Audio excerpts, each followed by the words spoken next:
Hey everyone, I'm Joshua Orro, the Mustang Prince, and welcome to Mustang Prince Orro Reports.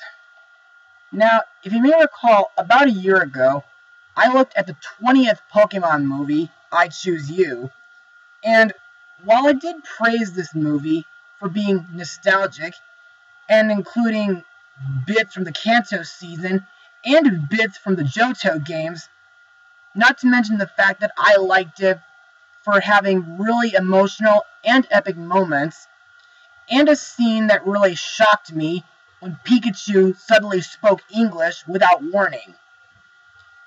But the only downside is that, well, aside from it being a little bit rushed, I never really saw it in theaters due to it being limited courtesy of Fathom events.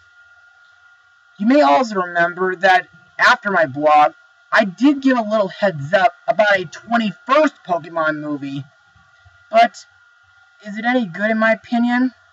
Well, let's have a look. Released in Japan on July 13th and in North America on November 24th, 2018, the movie is Pokemon the Movie, The Power of Us. So, let's get started. Our story centers on several characters. A young athlete whose running days might be behind her, a compulsive liar, a shy researcher, a bitter old woman, and a little girl with a big secret. The only thing they have in common is the annual Wind Festival in Fula City. The festival celebrates the legendary Pokemon Lugia, who brings the wind that powers the seaside city. When a series of threats endangers not just the festival, but all the people and Pokemon, it'll take more than just Ash and Pikachu to save the day. Can everyone put aside their differences and work together, or will it all end in destruction? Sorry, you'll have to find out for yourselves, because I really like this movie. Unfortunately, I never saw it in theaters, well, due to Fathom events again, but I was fortunate to watch it online on this website, and the movie really surprised me. But to further explain why I enjoy the film, let's move on to Mustang notes. The film was initially announced on December 10th, 2017, broadcast of TV Tokyo's variety program, Oha Suta, under the title Pokemon Movie 2018, showing a new character design for the film's main protagonist, Ash Ketchum, alongside a new unnamed character. Alongside the reveal of the movie, Wit Studios, who helped with Attack on Titan and The Ancient Magus Bride, was confirmed to co-produce to animate the movie. The staff also revealed that Kunihiko Yuyama served as the film's animation supervisor, which marked the first time he did not direct a Pokemon movie in his career. Alongside a different director, Eiji Umehara and Aya Takaha also wrote the film's script. As for the animation, well, like I Choose You, the animation is absolutely flawless. Plus, to me, Fula City looks really breathtaking due to, well, like Altamar from Pokemon Heroes, it is based on a real-life city. This time, it's San Francisco, California, which I find is a cool inspiration for a city like this. And I really like the wind turbines, which appear throughout the many streets and lanes, and I also like the subway trains, trams, and cable cars. I also love the many different places around there, like the Pokemon Research Pavilion, the mysterious abandoned power plant, the Eternal Flame Complex, which is reminiscent to the Los Angeles Memorial Coliseum, and the Carnival Pier, which is similar to the Santa Monica Pier. Also, the pier hosts many of the Wind Festival's events. What is the Wind Festival, you ask? Well, the Wind Festival is held every year to commemorate Fula City's establishment and transformation into a metropolis thanks to the winds used to generate power. The legendary Pokémon Lugia is said to appear on the final day to bless the city with the winds. The festival includes many other events, including the Pokémon Catch Race competition, which tests a trainer's ability to catch Pokémon, as well as many carnival rides. Also, legend has it that 50 years prior, the city suffered an intense fire caused by the civilians, which led to the loss of many lives and provoked Zeraora's hostility towards people, until Lugia put out the fires with Rain Dance and became, well, revered as a guardian of Fula City. Speaking of Lugia, to me, while it doesn't really have a big role in this movie compared to its role from Pokémon 2000, I think it's a magnificent Pokémon, and it's one that's worth catching in the Gold, Silver, and Crystal games. As for the story itself, while it is great, I feel that it's a tad similar to Valentine's Day, New Year's Eve, and Mother's Day, as well as Illumination Sing, due to it focusing from one character to another until they all join forces to save the city from an effect spore. You know, that almost reminds me of the teamwork used in Destiny Deoxys. Anyway, now that we're done with Mustang notes, let's move on to the characters and their voice actors. Our hero, Ash Ketchum, is voiced once again by Sarah Nacho Cheney. In this movie, Ash is in Fula City to participate in the Wind Festival, and after competing in the Pokémon Catch Race, he was awarded the runner-up prize after stopping a rampaging Tyranitar. You know, I do like how Ash is able to help anyone that he comes across, like when he stands up to Margot, instructs Risa how to catch an Eevee, helps the city clean up the vandalism, and solve the mystery of the stolen Eternal Flame. Plus, Ash was able to influence several of the townspeople to use their Pokémon power to save the city. Also, while Ash doesn't use his other Pokémon in this movie, and has no traveling partners, I do like that Ash catches an Ekans and a Sentret during the Pokémon Catch Race. Next we have Ash's best friend and partner, Pikachu, vocalized by the legendary Ifu Otani. You know, I still love Pikachu, and in this movie, I like when it assists Ash during the local Pokémon Catch Race, where it helped free the rampaging Tyranitar, and when it helps Risa battle Eevee. You know, I find it pretty interesting that Ash isn't the only trainer that Pikachu takes orders from.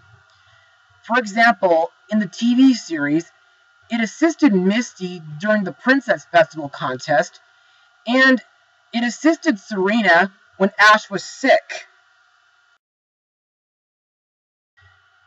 Next are Team Rocket's Jessie, James, and Meowth, voiced by Michelle Knotts and James Carter Cathcart. In this movie, these three have set up a lumberry juice stall to make money during the Wind Festival. By the way, lumberries were introduced in Generation 3. It's said to have the ability to heal any status problem in battle. Later, Team Rocket infiltrated the research pavilion and stole Torrent's effect spore solution, Later, they accidentally dropped the spore, and as a result, it released a toxic gas that in turn triggered a devastating fire. So, basically, it's Team Rocket's fault that this happened. No surprise. Now let's move on to the new characters in the movie, starting with Risa, voiced by Haven Paschal, whom X and Y fans know as Serena, whom I still ship with Ash. Anyway, I think Risa is a great new character, due to her being very close to her brother Rick, which is evidenced by the fact that she visited him in the hospital. Another sign of this is the way that she agrees to catch him a Pokémon, despite knowing little about them. Also, Risa has developed low self-esteem following her sudden injury, which sadly ended her athletic record. However, Ash did influence Risa to adapt and overcome this problem. Plus, I think Risa is very gracious and sincere, which makes her an easily likable person. And, of course, she dislikes being misled or confronted by potential brutality. She's also shown to tackle issues head-on, like when she confronted Callahan over his lies, and later when she went to approach the Pokemon hunters. Also, I like her relationship with her new Eevee, and when she charges across the fields to reach the pedestal to return the Eternal Flame in order to summon Lugia. Margot, the mayor's daughter, is voiced by Erica Schroeder, aka Bella Hudson, who voiced Lady Eileen in Lucario and the Mystery of Mew, and the witch from the Russian animated film Little Longnose. Now, Margot is shown to care for Pokémon, and is good friends with several, like Teddy Ursa, Ditto, along with Zeraora. By the way, Margot shares a very special bond with Zeraora, and she blames herself for its injuries and helps it heal. Her determination to protect Zeraora is also evident from when she stole the Sacred Light in an attempt to stop people from visiting the mountains. Next is Callahan, voiced by Billy Bob Thompson, who previously voiced Cross in I Choose You. Now, this character is a braggart who has a habit for telling self-serving lies due to his low self-esteem. But it also makes it difficult for him to accept close friendships with others, like a certain pseudo-widow that keeps following him around. Callahan's fibs continued to unravel and make him, well, a divisive character for some people like Risa. Over the course of the movie, however, Callahan learns to be more honest. He also cares deeply for his sister and his niece Kelly, whom he's particularly close with, and often more generous and kind towards than anybody else. His family served as his main motivation for helping during the crisis. Also, Callahan is shown to have good aim, as seen when he was able to throw a ball at a board, hitting the center and earning a prize, which he gave to Kelly. His good aim became useful at the end of the movie, where he was able to throw the antidote at the windmills. Also, aside from Pseudo-Widow, Callahan was able to borrow a Staryu from Tauren and catch a Girafarig, a Golduck, and a Cyndaquil during the catch race. Next we have Tauren, voiced by Eddie Lee. Tauren is a scientist at Fula City's Pokémon Research Pavilion. To me, Torin is incredibly timid and shy, fearing even the possibility of brief interactions with other people. Over the course of the movie, however, he learned to be more confident and found the strength to be more assertive for himself. Despite his shyness, Torin is still happy to assist other people, such as when he helped Callahan during the Pokemon catch race by lending him his Staryu, and, well, he also tried to help Harriet when several Pokemon were following her around.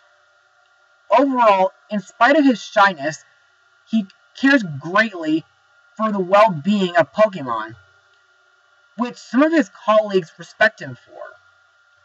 Plus, I think his Chansey, his Vileplume, Smeargle, and Lurantis are very helpful. Next up is Harriet, voiced by Catherine Cahill. Harriet is a gruff old woman who dislikes Pokemon and became annoyed whenever they were around her. This is stemmed from a past incident where she lost her beloved Snubbull in a fire.